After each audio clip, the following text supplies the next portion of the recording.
Hey, it's your girl, AshleyNicole. And it's Moriah. Yo, it's Coco. And this is A Curvy Mindset. Brought to you by Black Diary Love. And before we get started, let me tell you what a curvy mindset's all about. It's about sisterhood. It's about love. It's about caring. It's about empowerment. And it's about being the voice for those curvy women that don't have one. Okay, period. Period. So y'all ready to get into this tea? Yes, because I want to know more about y'all. Okay. So I want to know, who was y'all role model growing up and why? If you want, I can start. No, Go ahead, take it away. Okay, so for me, my role model is my mom, because she is like everything. She was my mom, my dad, my uncle, my grandma when I needed it. She was everything. She was damn near superwoman. She took on 2, maybe 3 jobs, worked and walked to work when she ain't have no car. Literally walked 2 hours to work. She ain't have no car. Made sure we had good Christmas and food on our backs. Food on our table and clothes on our backs. Like, my mom is the epitome of a strong Black female. And for that, she's my role model. Shout out to you, Mom. What about you, Mo? I'm the same, actually. My mom has been my role model since I was a little girl for honestly all of the same reasons. I personally haven't seen my mama walk 2 hours to work, but I've seen her do some things that kind of coincide with that level of dedication to her goals and to what she wants out of her life.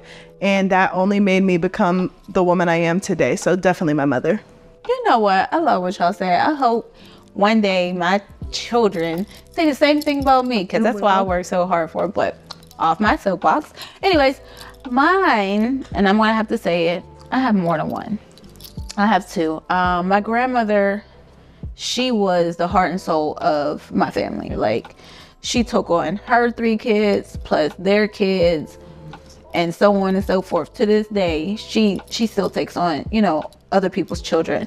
And she's worked very hard. She's always maintained. She's always kept a household well put together, structured us. She's just the epitome of what you want in a Black woman. But then I would also say my aunt. My aunt was one of those people that always seemed to hold it together, even when she couldn't seem to, come through with certain things. She still made sure that she did it with ease, with grace, with style. She made sure whatever she had to do, she figured it out, and she conquered every obstacle that, was in her way. Period. Go ahead. Okay, so diving deeper into that, because y'all know I'm nosy.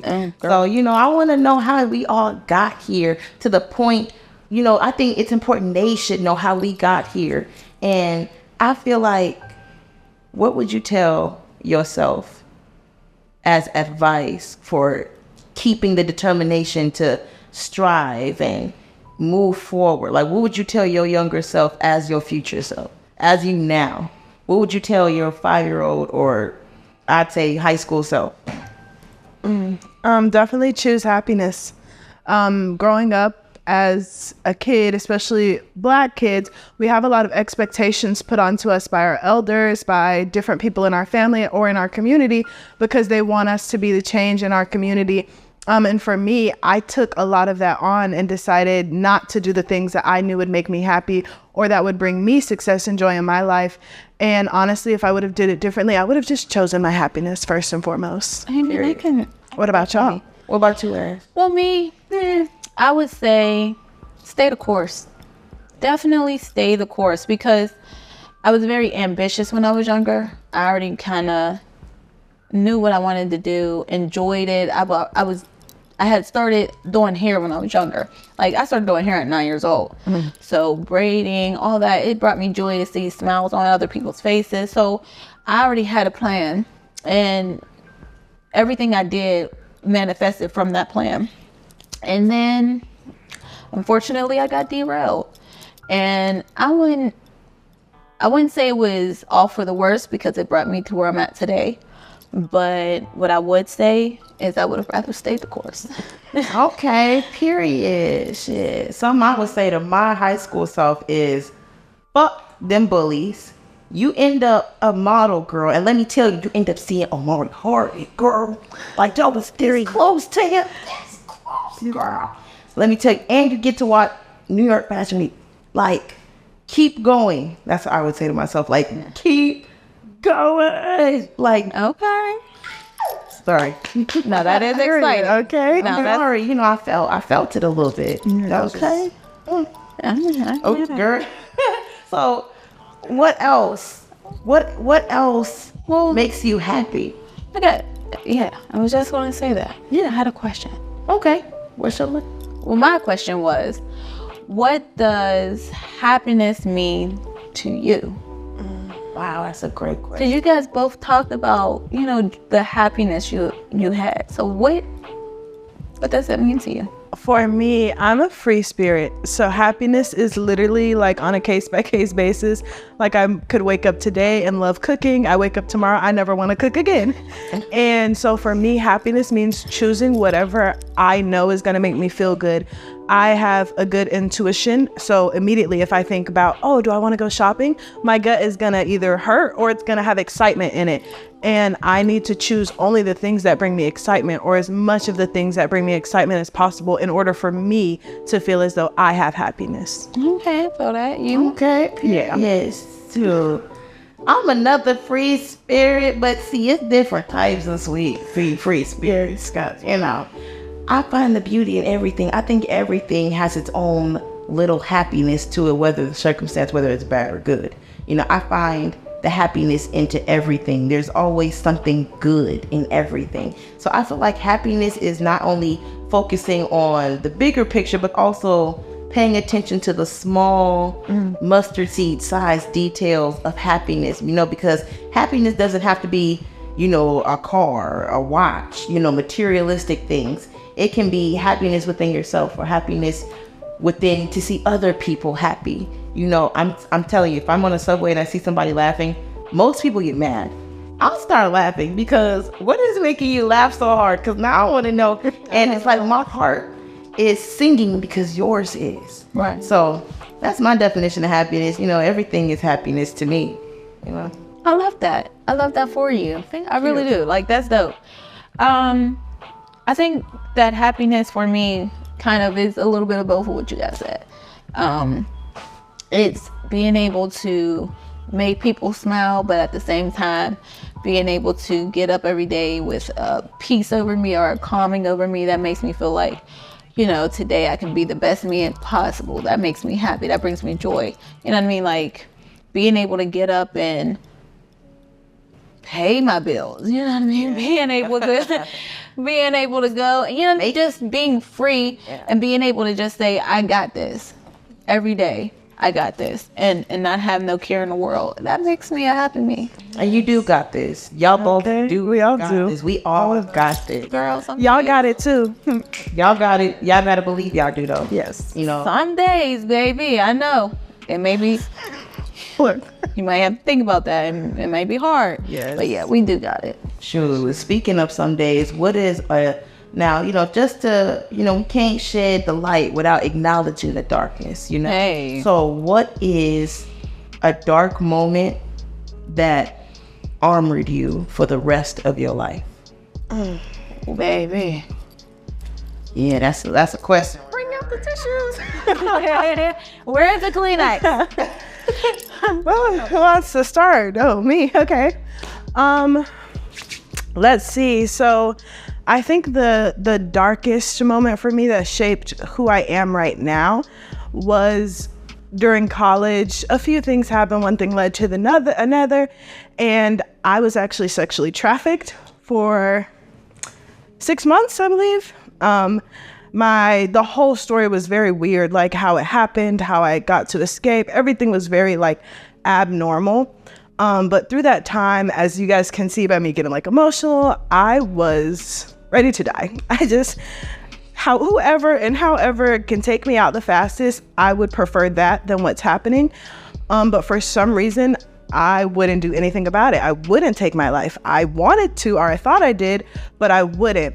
And then when I finally got out of that situation and, I healed a little bit from that, as I still am, but I healed from that, I realized that one moment taught me how I want to move with my life and taught me how I want to treat people and how I want to protect people, because I didn't feel like I had protection. And I probably did, family's always there, friends are always there, but it's when you're not yourself, or when you're not talking to your friends, they haven't heard from you. It's those moments that I feel like, hey, your friend needs you the most. And so that's flipped me to like being more selfless and reaching out to people more, being kinder to people, asking people more about their stories, because I just don't want to know y'all's. I want to know as many people's stories as possible, because it's Being very intentional. Yes, yes.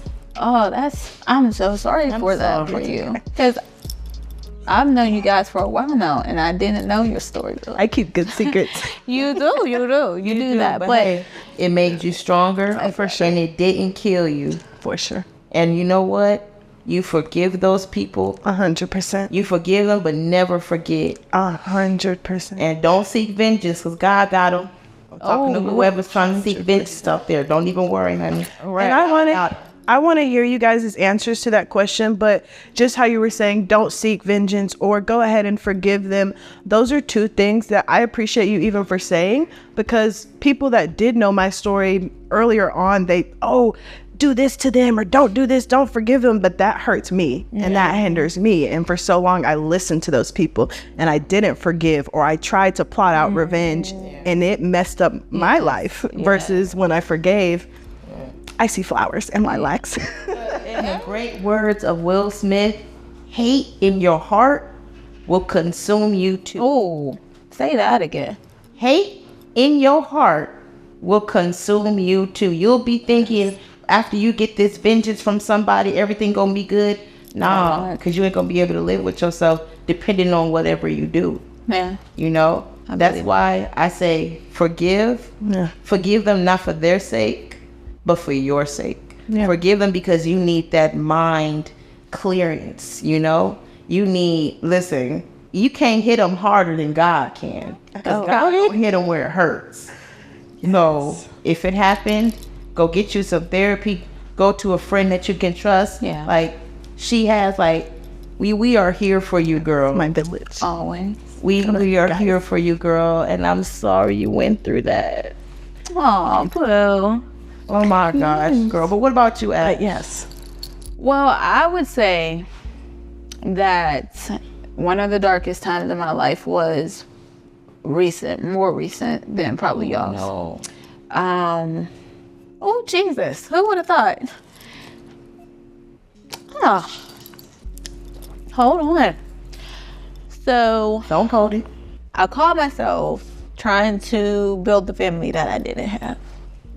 That's what we'll call that. We'll tell the truth, shade the devil. But I caught myself trying to build the family I never had, and I tried to love on somebody that needed more love than I can provide, or needed a different type of love than I could provide. And no matter how much I shined my light upon this person, and tried to be there, and tried to give them.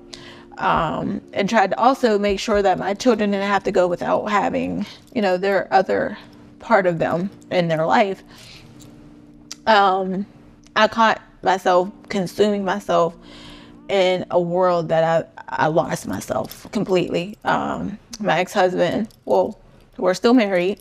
I'm trying to figure out how to, do all of what I have to do to get out of that. But he used to put his hands on me. He beat me. He did some terrible things to me in front of my children. He used to abuse my children by so many different ways. Like my oldest daughter, it was sexual abuse. With my younger children, it was more mental abuse. And I was with him for a good bit of time. So I, in turn, and hurting myself by staying in that situation, hurt my children, which hurt me even more. So that was the situation I didn't really find to get out of until it was almost too late. He found me in my household. He had trashed my house, tore up all my stuff.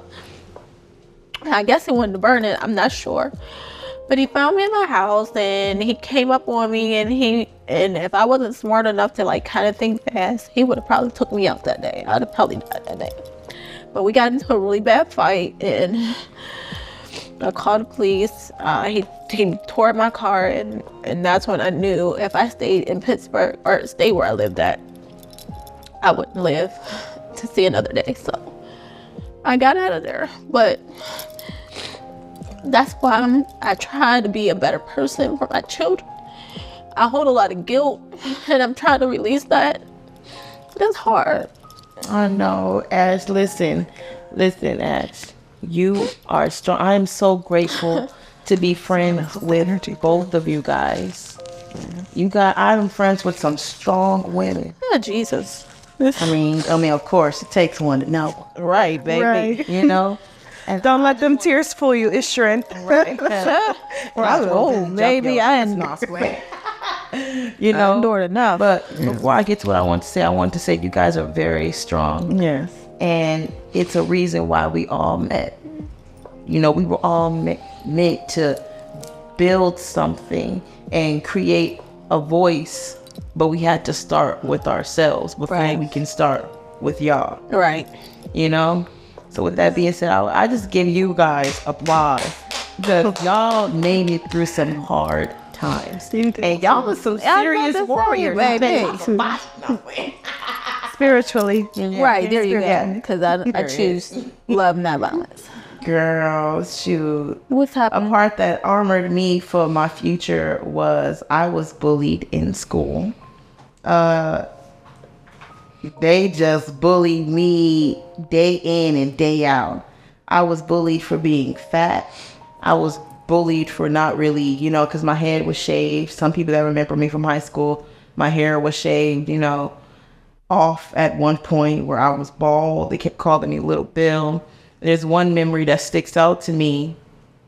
You know, the whole 8th grade class followed me while I was walking home, yelling words I'll never forget because I was so depressed that nobody liked me.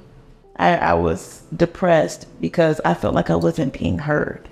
I was depressed that my home life nor school life was gonna get better because neither side was listening. You know, I ain't gonna lie, I tried to take myself out 3 times. Literally 3 times. And I could have succeeded. But I don't know. He just kept interrupting me. God had other plans. God is not Always. always, you know. He kept he'll let you interrupting know. me. And it's like, it just stuck with me for a while. They just kept saying I was ugly. They called me ugly, chanting, you ugly, you ugly, you ugly. Nobody wants you. You're not pretty. Your mom or your dad don't like you, you know? And then one day, it was a career day, and a trainer walked in and he said, what do you want to be when you grow up? Mind you, it's an assembly. And I raised my hand and I said, I want to be a model. And everybody laughed at me. Who's laughing now, bitches? Exactly, because guess what she is? A model.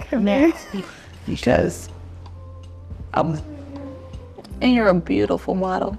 Gorgeous. I thought I was ugly. I really felt bad. And look at you. Gorgeous inside and out. And that's undeniably. But fuck you, bitches.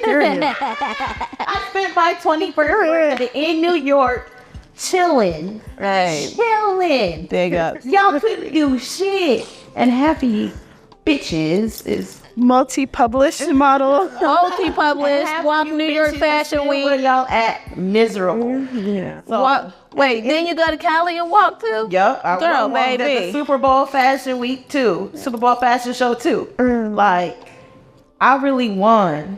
And you know, I And you're really still winning. right? And I really feel like God heard our cries. Because it was a minute I was thinking like, Lord, you don't hear me? Do you not love me? But who would have ever known before I moved to Atlanta, my next birthday, if I would have killed myself on my birthday before I moved to Atlanta, I would have never known my next birthday, I would have been achieving a life goal. So, Keep on going. and to any kid that's being bullied out there, and them teachers be doing it too. Yes, they do. Them teachers be doing it too. Yeah. Trust me, the victim will always have the last laugh. Always. Always. Don't even trip about them because you ain't gonna know them after high school or middle school or elementary school. Just keep your eyes on the prize. Period. So I just want y'all to know I love y'all. I love you guys. No, for real. That is. Oh my gosh. I was like, Lord, let me start boo-hooing. Lord, no. I'm not gonna boo-hoo. But, that was a really touchy topic. That was a great question, Ash. Oh, Shit. I think you asked that. I thought she did. Shit. Well, toast. Cheers to the good life and to new experiences. For real. I'll drink to that. Oh, that's a hard one to ask a question after. I can tell you that much. Because, baby, you gave us all them tears. You done brought all the emotions out. Quit playing. My eyes are still watering, but it's going to be all right. These are old tears that are just coming out. It's God's way of cleansing. Cleansing the heart, cleansing the soul, and letting us know we got this. But shit, those are tears of joy, in my opinion. Why? Because the devil set us out. Oh, you ain't never lied. And we just, What did track star hurdle? okay, it's one of those races the devil just didn't win. Yeah. So now that we're sitting where we're sitting, we just want to share our experiences with you. Yeah. And that's the truth. Well, the question I did have is, and speaking of, some of the darker days, what were your relationships with your parents? Sometimes we go through these darker days and everybody's like, how do you go through these things without this person or that person, or where were they at, or what were they doing? And, sometimes there's a certain disconnect or a certain relationship with our parents, the people that birthed us, that we don't have to go to in those darker days, or to, release that information. Maybe we might be holding it in for a reason. But what is you guys' experience with your parents? My dad was there for like the first year or so, barely there, but there, trying a little, kind of. And then in my eyes, or in my perspective from that young age, he vanished out of nowhere. I never saw him again. I never saw the woman who he was dating at the time, who's now my stepmother, again. I never saw my other two siblings again. I never heard from them. We would have interactions where I'd call him for things that I need both parents' signatures for, and he's like, oh, I don't have a child by the name of Moriah. And I'm like, what?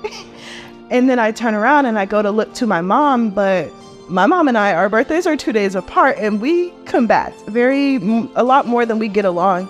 And so it always felt like her and my sister were best friends, and I was this black sheep. So I used to grow up thinking, okay, my daddy hates me, my mom hates me, my stepdad and my mom just got a divorce, so I'm the problem. Nobody likes me. I didn't have a good relationship with my mom until, in my opinion, 2 years ago. We've been like nice. That's always been my role model. Despite any way that she's made me feel, I see strength in her and beauty in my mother. So she's always going to be that person I look to. But we didn't start actually speaking up until 2 years ago. She doesn't know, a lot of those things that I've been through that a woman should talk to her mother about and get that love and support from. So, yeah. Sure. My mom, I was a little afraid to talk to her about anything. Because my mom, she's a very tough woman. She got thick skin. She's slick with her mouth. She's a hard worker. When she talks, she states facts. She's a factual woman. Like arguing with her is like bringing a knife to a gunfight. So with that being said, my mom took some of the things that I was saying and was like, they're just words. They only affect you if you let them. I wasn't trying to hear it at the time. My mom was a little tough. So I was raised on tough love. As for my dad, he was around. He wasn't really around my teen years. But we have a good relationship now, in my adult years, which I need him more than ever as of now, but as my teen years, it was mainly with my mom, from birth, teen years, I was really with my mom, and she was a little hard on the disciplinary thing too, but half the stuff she did, it was for my own good, whipping my ass when I needed it, coming up to school and embarrassing me since I wanted to be a class clown in class.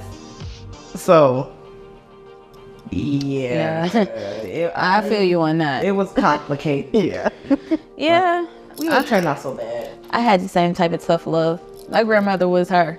I mean, she was very structured. I mean, but when you raise your kids plus somebody else's kids plus somebody else's kids, eventually you learn how to just kind of structure and keep it at what it is. But my parents were absent, so I really didn't have them. My mom was dealing with her stuff. My dad had his own life that he was dealing with. So it was really my grandmother that I looked up to. That really was there for me. And it was hard talking to somebody of her age because, they don't understand, some of the things that you're going through when you're so much younger than what they are. They were brought up on certain morals and standards. But thank you, ladies. Thank you so much for sharing your stories, giving us a little bit of you, sharing it with the world. And love y'all. Love you guys. I just want to add to what you were saying. I just think parents don't understand that they were once there. Okay, Will Smith quote. I'm just saying, parents just don't understand. We don't be well. But I just think they don't take the time to put themselves back into art. Right. They know about, what we know, what we learn. I'm gonna teach you what I learned so you ain't gotta go through that. Right. Knowing your child has to go through it in order for them to learn on their own. Or they're going to go through it differently. Please step into your child's shoes when they talking to you. Because acting any other way, they ain't gonna tell you shit else. Period.